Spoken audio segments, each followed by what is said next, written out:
here's what people don't appreciate, or at least I didn't appreciate until I got into it. There's nothing, and I mean nothing more difficult than being your own boss. Because if you think about it, this freedom you talk about, which absolutely exists, but it has consequences if you don't honor your own business.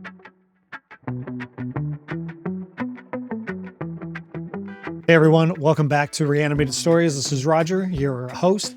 And today I have a very special guest, Steven. And I have met Steven again through networking. So again, if you've been listening to this long enough, you will note a trend of I am meeting a lot of great guests through my networking. And Steven is definitely someone that I treasure and I enjoy chatting with him. So I'm excited to have him. Thank you so much, Steve, for joining me today. Of course, Roger, right back at you. Thank you so much for having me. Appreciate it. Yeah. No, of course. And Steven, you are in Colorado and I am in Texas.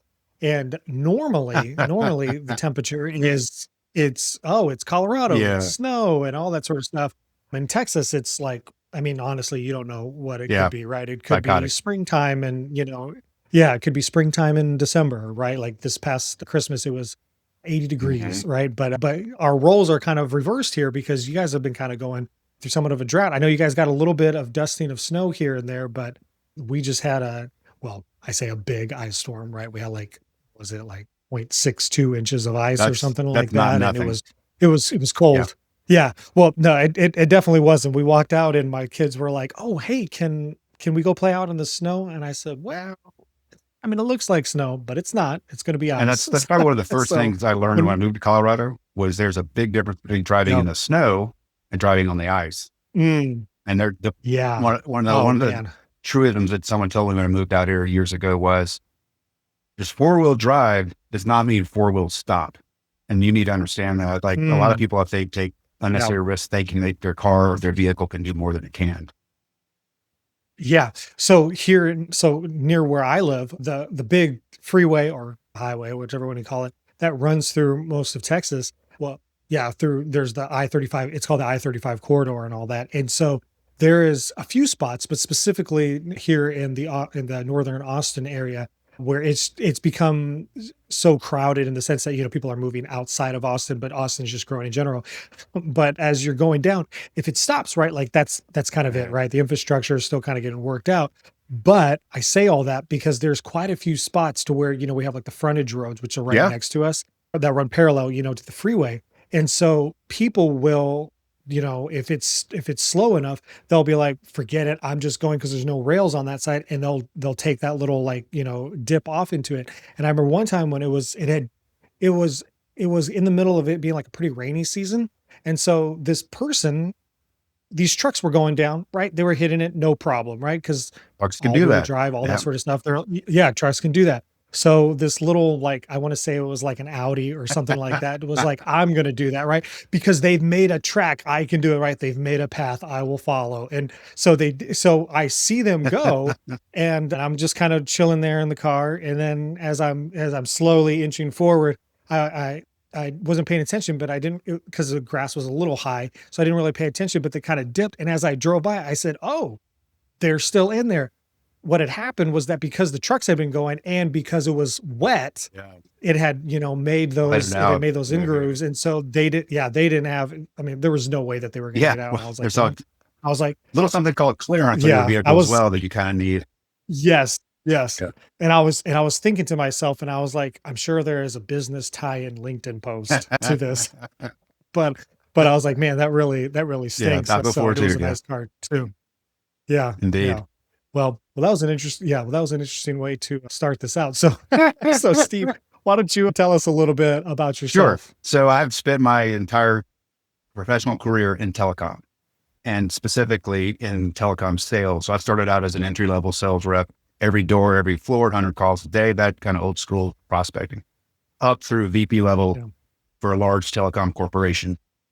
And then I pivoted because for a number of reasons, but the economy kind of struggled in 2001, 2002. And I felt like the only path forward for me was to start my own business. And I'm really thankful that I did do that. I learned a lot about myself, learned a lot about buyers in general. And I learned a lot about the value of customer support within a business. And what I believe to be true is that the larger the organization becomes, so think, for example, a Comcast or a RingCentral, these really large organizations, over time, their ability to support a small and mid-sized type of business really goes away.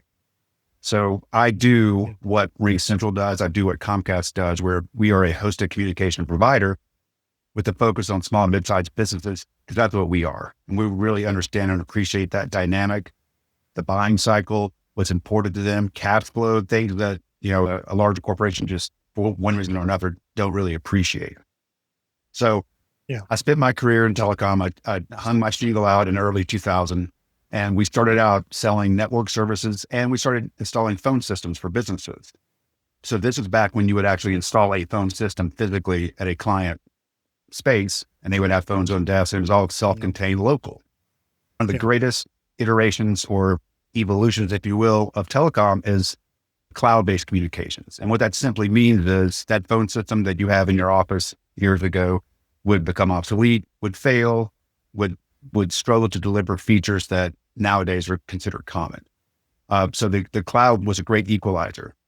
And so when we moved to the cloud, it was very obvious to us the gains of doing that, future-proofing your system, different ways to communicate that doesn't tie you to your desk, sort of thing. So we've been doing that cloud-based communication solution for the last 8 years. And within me being the salesperson that I am, I'm all about how to grow the business and what its sales look like. What I discovered was what I do is a package stream, no different than what we're doing right now. It sits on a client network, and in our case, we just need internet connectivity to connect to our server, our service. A non-technical decision maker, which is 98% of the decision makers in the world, don't really appreciate or understand technically what that means. So what I found to be true was I had to sell their IT support company or their internal IT support team on our concept because they understand it.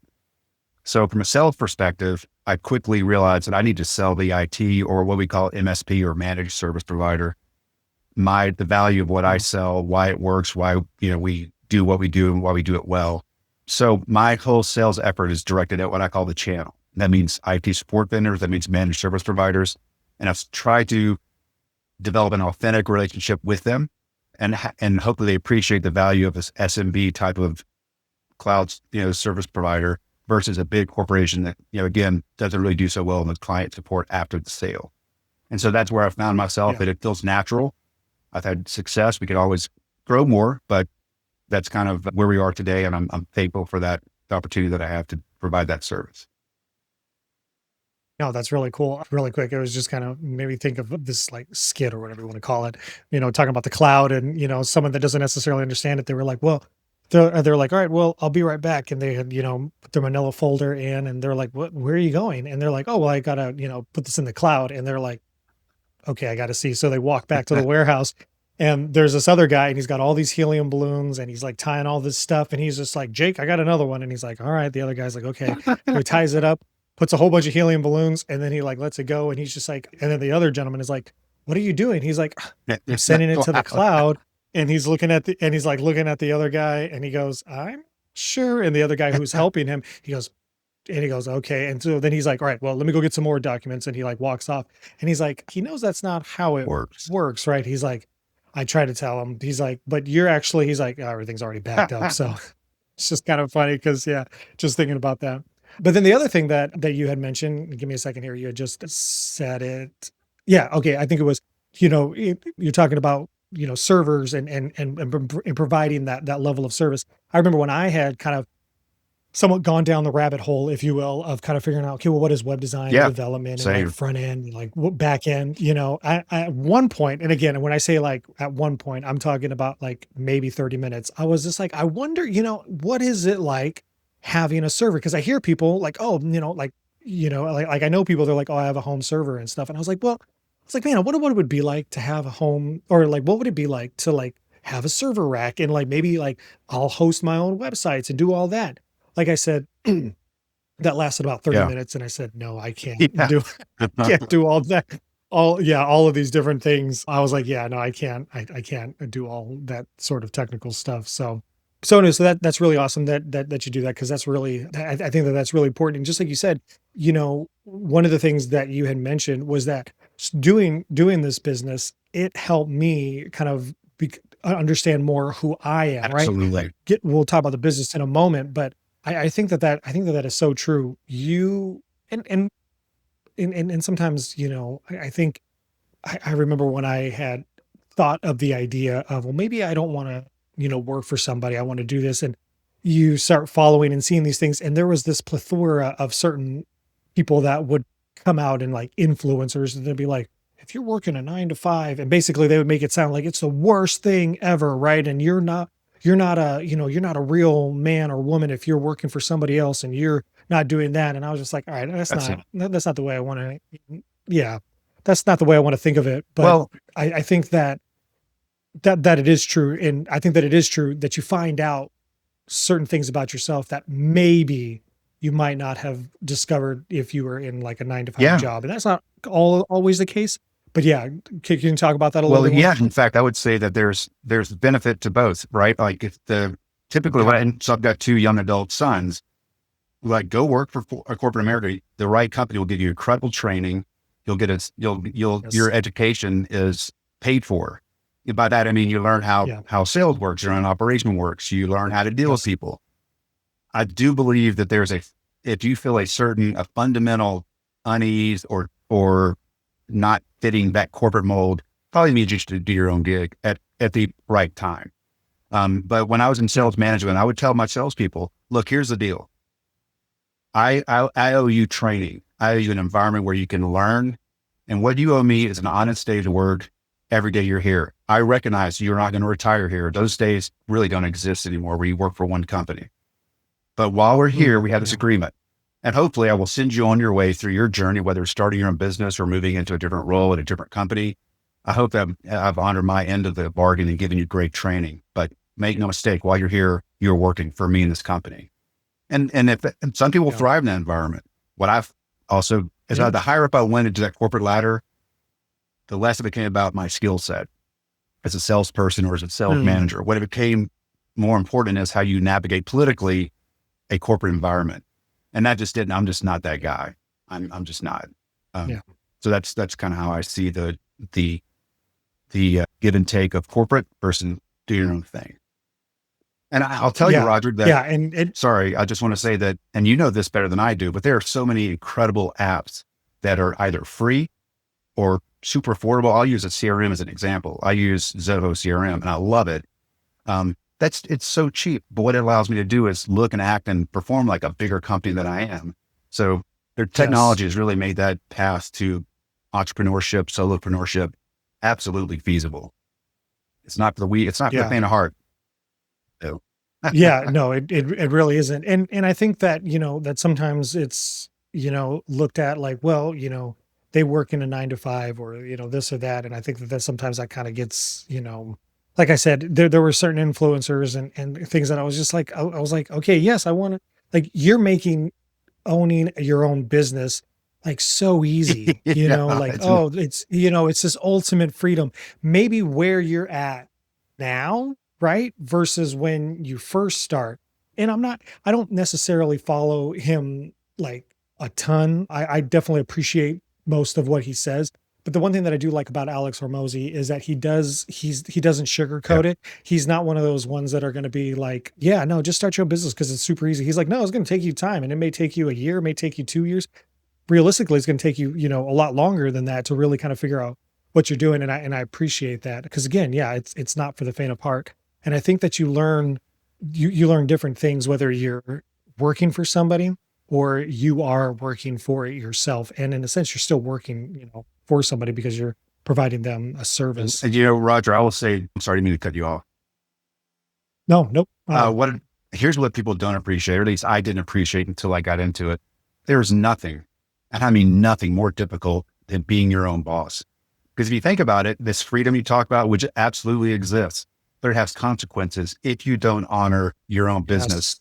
So I have, Mm, do you know what KPIs are? Key performance indicators. It's a yeah. standard measurement. Yeah. I have, it's crazy. I have this like split personality. I will have a sales review every Friday with myself.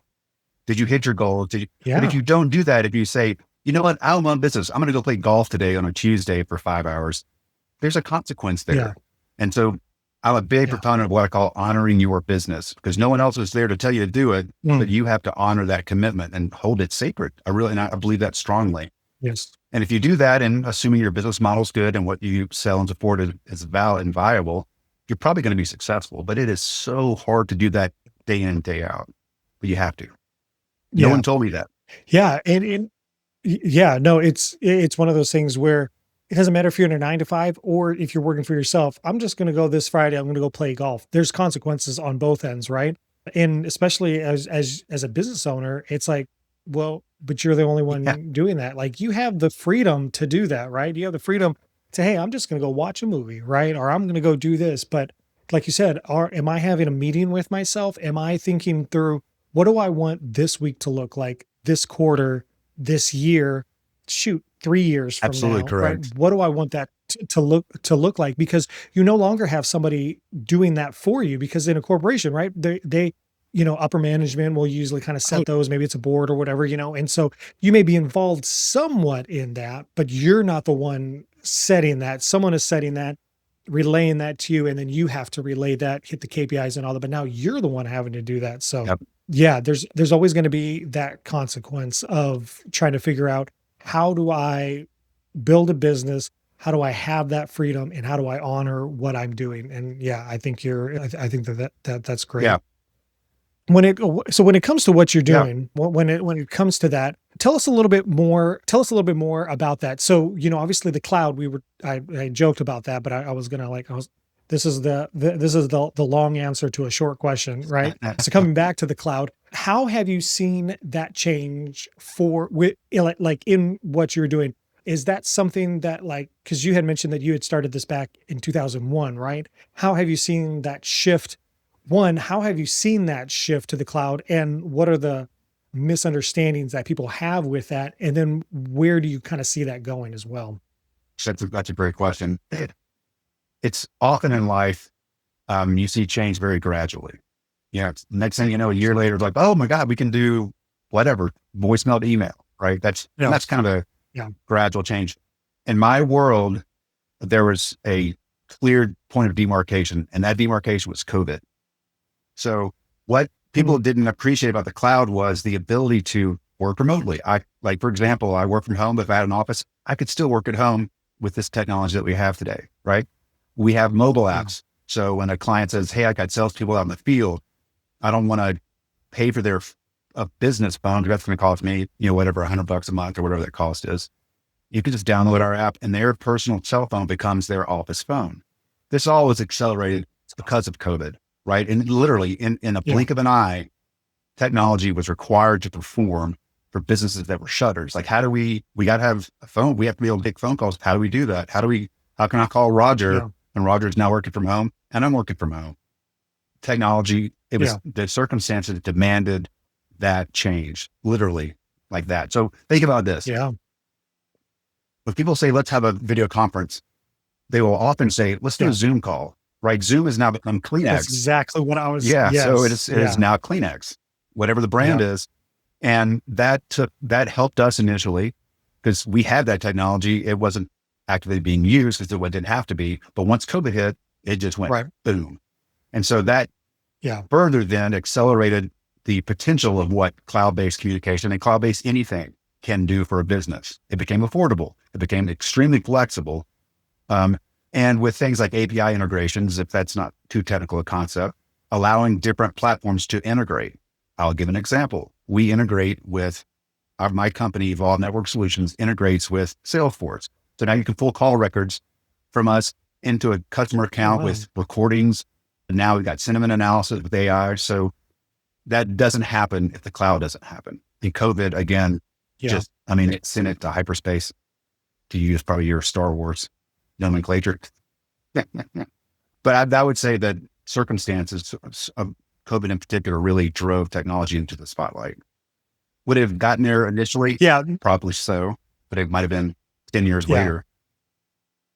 Yeah. Like we might just now be Yeah. starting I mean, to kind of talk look at about what it. we're Yeah. doing right now. This is high quality Yeah. video, high quality Yeah. audio. Like, come on. That wasn't around before COVID. Yeah. Yeah. And definitely not at a feasible price It makes point, sense. right? That people, yeah, exactly. And it's so funny too, because you hit the nail right on the head. I was legitimately going to say like, when I was going to say, yeah, no one's heard of Zoom before, or they're like, well, what is Zoom? And, now all of a sudden it's just like you said, hey, I'm going to Zoom. And it's the same. It's become one of those phrases like, oh, Walkman, Yeah. iPhone. Mhm. iPod. Yeah. Whatever it is, And so, yeah, that's so true because I mean, I didn't have any need to do any sort of like Zoom. And then I remember, what was it? Microsoft's, was it Skype? Yeah. Skype. Or Mhm. what was, yeah, it was Skype. Yeah. Which I don't think it's still around, right? I That's think it's now replaced now by it's Teams or Teams something. phone. Yeah. Yeah. Okay. Yeah.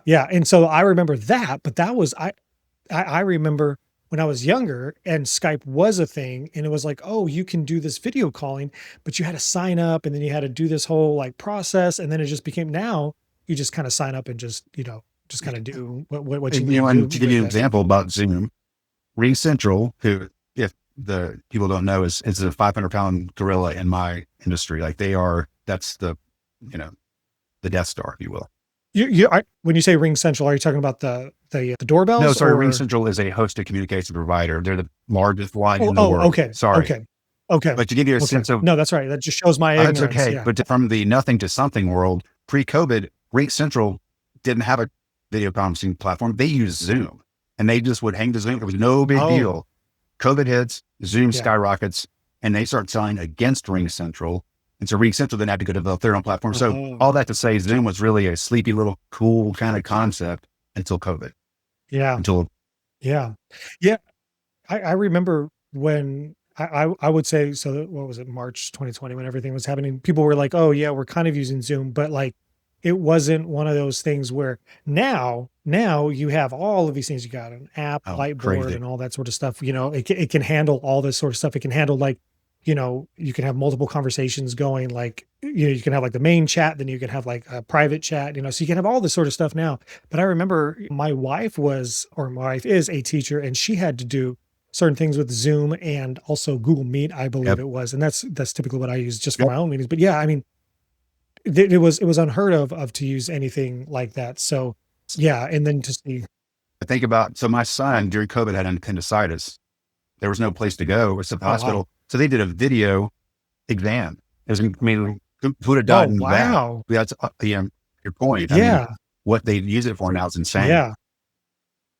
Yeah. And so these sort of technologies are really where you are. So with Ring Central, and this is really where you're coming in and showing that strength, because just like you said, those API integrations, and for those that don't know, it's like basically like taking two things that don't normally talk to each other and allowing them to kind of talk to each other. That's it.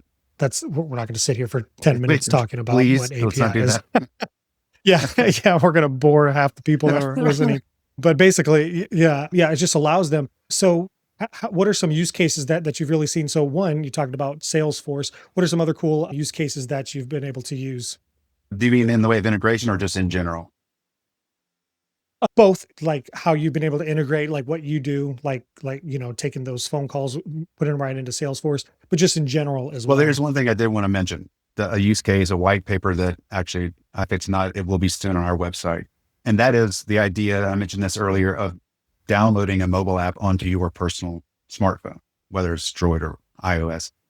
And here's a great example. So one of my clients is a liquor distributor here in Colorado, and they have salespeople in the field.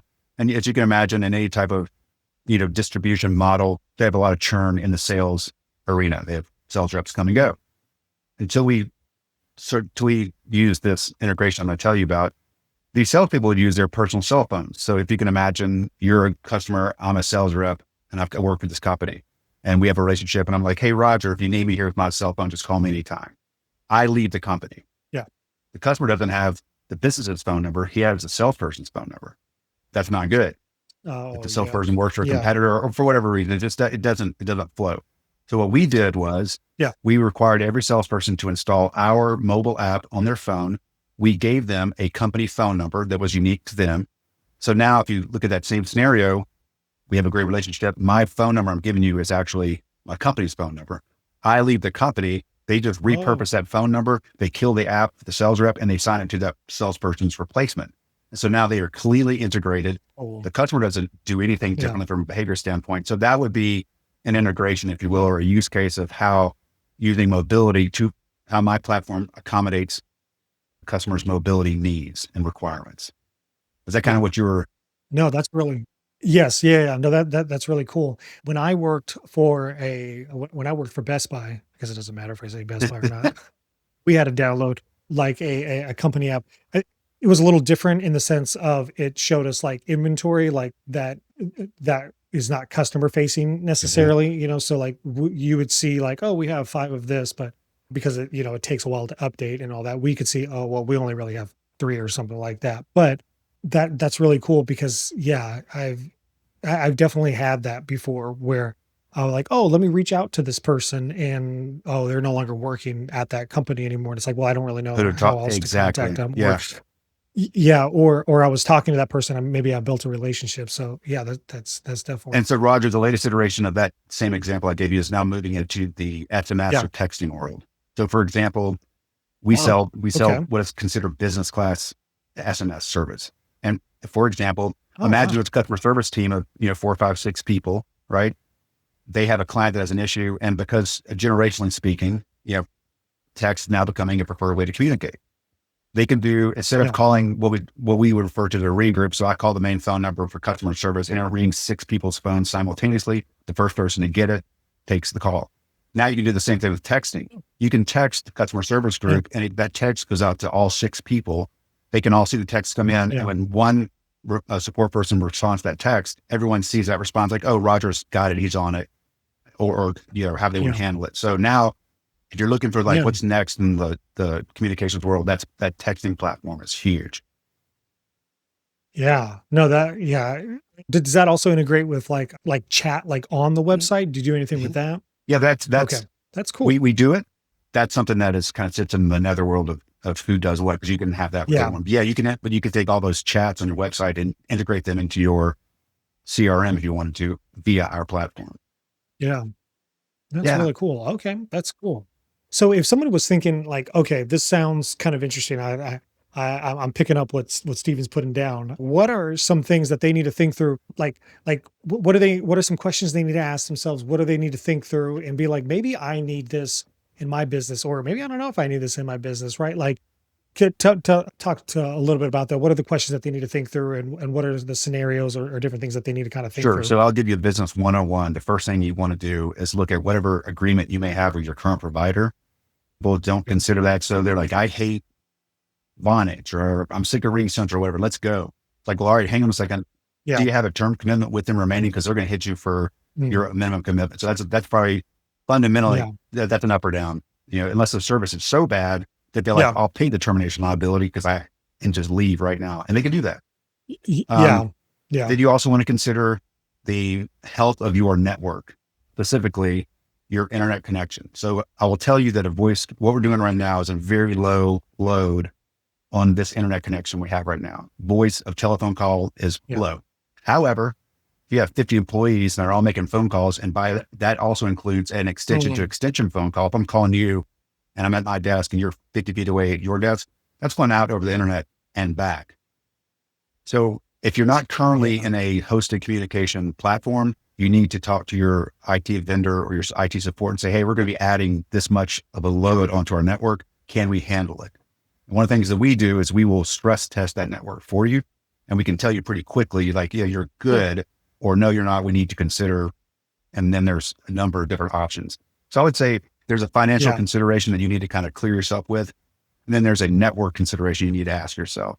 And then, of course, cost is critical. How much am I paying for my service? Yeah. So that's an example. The other example would be if a customer has an old school phone system, like we talked about earlier, where it sits on premise.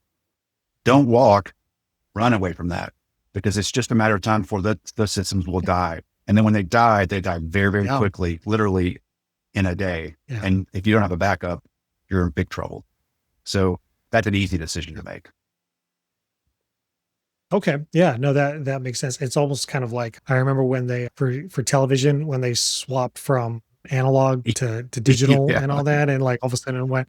I saw randomly saw this video where these two guys were like sitting there watching as it like swapped from analog to digital. That's it. It like went Yeah. all Yeah. That's funny. Okay, that's cool. Yeah, no, I think that that's crucial. I love that you started with that. Like, first off, you have to make sure whatever your contract. I was working with a client, and this is on web design services, but it was still like IT, and they were trying to figure out certain things. And anyway, it was just kind of a mess because it was like, well, we want to kind of move away from that, and they're like, well, we have to kind of consider all of these different aspects of, what's our contract and all that. And so I appreciate that you started off with that. I think that really also shows a lot too, that it's not just like, hey, yeah, just come to Do it. me. It's more of a, you got to really think through that, which shows also experience. And and from what I can see, that shows experience. Like, hey, you need to look at it financially, but first, what that looks like for your contract, then also look at where your system's at, and then also, okay, now we can start talking about Yeah. finances And and all that. the other Yeah. thing I would mention too, just quickly, is that so there's two phases of our relationship. One is what we call onboarding. That's when we migrate your service away from your current provider and put it on our service. That is a very much a collaborative effort. So it's critical that when we onboard a customer, we have a single point of contact, an administrative person typically, that can help deliver us the Yeah. information we need to request the change and that sort of thing. Once that onboarding happens and it's over, we are hypercritical, and what we'll tell our clients is live with it for a week or 10 days or whatever. And if there are things you don't like in the way calls are routed or the way your phone sounds or rings or just anything, we want to know right then and there, and we can reconfigure, we can make the changes. And then once that is over, that onboarding process, man, it's pretty static. I mean, the tickets we get are Yeah. typically, we're adding a new employee, please create an extension, or we lost an employee. And the nice thing about our model is that we actively review customer invoices. So if you were to lose a couple employees, your cost goes down because it's a per user cost, kind of like a Microsoft license, if Yeah. you will. Yeah. And with this, since it is cloud-based, I'm sure what also kind of opens it up is, do you serve customers anywhere nationwide, or do you typically stay within a certain Great area? question. Anywhere. And that means almost all over the world as well. Again, think about it Oh, this wow. way. All you need is an internet Yeah. connection. If you have that, you can have our Yeah. service. So I guess short of That's some awesome. countries that Yeah. don't have internet, that's just about anybody. Yeah. Yeah. Yeah. Yeah. That's Yeah. cool. Wow. Well, that's really awesome. Well, Stephen, if someone was thinking about this and they're like, hey, I want to check it out, where can they find you online? How can they connect with you when they get to your website? What is it that you want them to do when they get there? And how can they connect with you A online? great example. So I'll just say our website is evolvesolutionsInc.com. And we have a simple form. So if you're interested, you just give us some contact information. It comes to our sales team and someone reaches out. And what I take very seriously is not being that pushy, obnoxious salesperson. So we try to treat our clients with respect, but at that level of professionalism. We will follow up. We would love to reach out to you, but that's how you would channel to us, more or less. So, and is there any place that they can connect with you online, LinkedIn, or anything Yeah, like that? Do you want to share any absolutely. of that? So Or Stephen Crockett has a profile on LinkedIn, and then Evolve Network Solutions also has a profile on LinkedIn. And just a quick shout out to LinkedIn. We love it. We spend a lot of time on LinkedIn. As you know, Roger, yeah, I think LinkedIn has been a godsend to our business. yeah, no, it used correctly, it can definitely be a great thing. So that's awesome, and we will definitely put all those Thank links also in the show notes as well. Appreciate Yeah, that. definitely. Well, Stephen, thanks so much for joining me today. I say this at the end of every podcast, but when I started doing this, I kept saying, thanks so much for Yeah. coming out today, but nobody came out. Like, it was always, it's always over, video. So thank you so much for joining me today, Of Stephen. course. I really appreciate Pleasure it. has been mine, Roger. And thank you again for the opportunity.